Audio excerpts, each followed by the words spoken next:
Alright, so this video is only one video out of a class of 15 videos just like this one, all about coloring. And during this course, I teach you my best tips and tricks on how to color your grayscale image towards beautiful saturated colors. If you want to know more about coloring, I'll make sure to give you a link to where you can find this class. It's part of the Paintable Digital Painting Academy. But for now, let's continue with this video.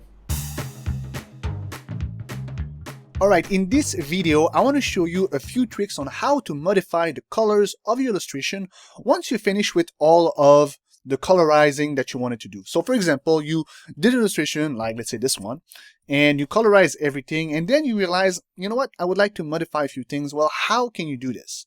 And the simplest way to do this is with adjustment layers, and I want to show you 3 adjustment layers that I really like to use in this video. I'm going to start with the first one, which is the hue and saturation. You already know it. Hue and saturation that you can find over the adjustment right here. But you can also find it as an adjustment layer. Isn't always more powerful to use them here. I'll create one here because it's going to be a layer, and then you can click on the layers back and forth to see the changes. Like let's say if I were to change something drastic here, and I'll be able to click the layer, I'll be able to play with the opacity of the layer too, where if I were to take them directly from the image here, once I did my adjustment layer, let's say this, and I click OK, then it's going to modify the original image. And so for this reason, I would really rarely use these ones except if I'm really sure of the correction that I want to do. But in this case, I want to just try a few things and see if there's a few things I would do better. Like for example, let's say the t-shirt here. I like the yellow, but maybe I'm looking at the whole illustration now, I'm like, maybe it should be a little bit different. So what you want to do here is to start by selecting the object or the place that you want on your illustration to be changed. In this case, it's the t-shirt, and I already prepared for myself a selection, so I'm going to simply load it up right here. So now it's loaded, and what I have to do now is simply click over here and choose the hue and saturation. From there, well, I'll have the control over the color, the saturation, and the brightness, right? So I'm going to go with that, and what I want to do here is just experiment. So I could simply decide, all right, I'm going to try to have it just a little bit more orange, see what it does, maybe a little bit more saturated, maybe a little bit darker. And then I can open the eye and close the eye to see the effect of it. And if you like it, then you can simply just select the 2 layers and then merge them by doing Command or Control E, like so. But for now, I'm going to keep it here as I'm not sure. So that's the first one that I wanted to show you.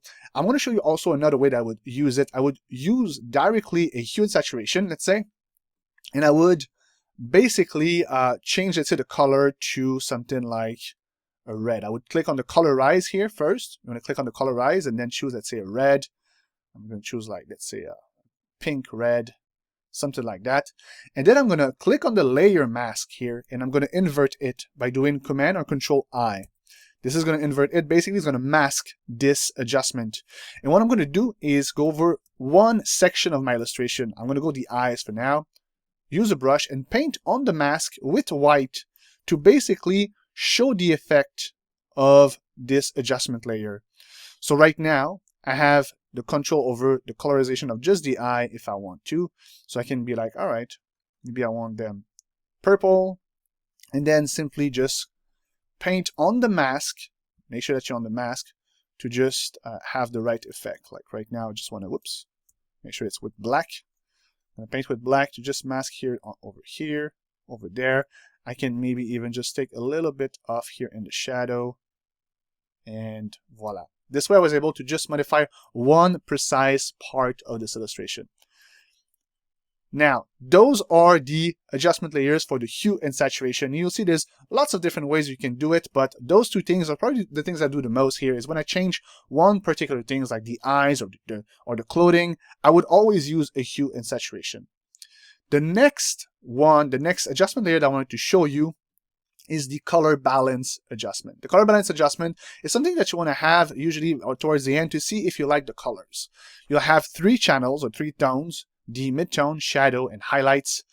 Each of them will have just slightly different variation on the colors that you can adjust. And from here you have 3 sliders, the cyan red, magenta green, and yellow blue.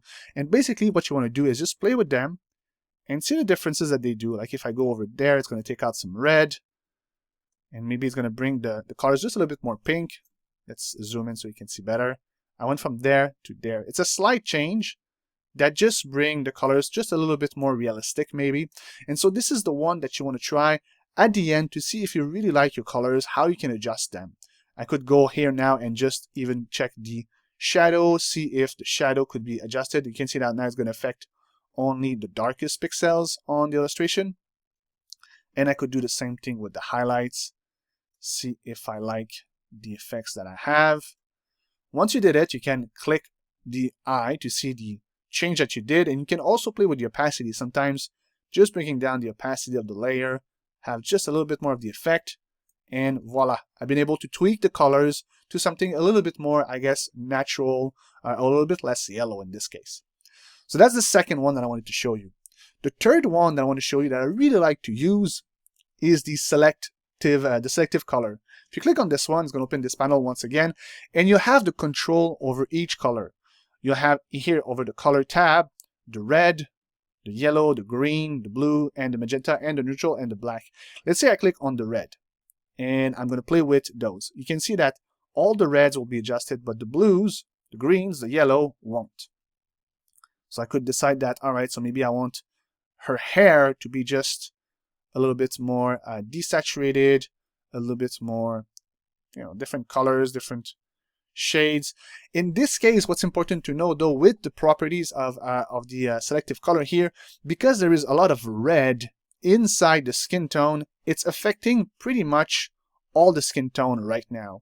So what I could do, once again, is go over the layer mask, invert it, and then go with a brush and simply go paint over the hair if I want to just adjust the hair, for example.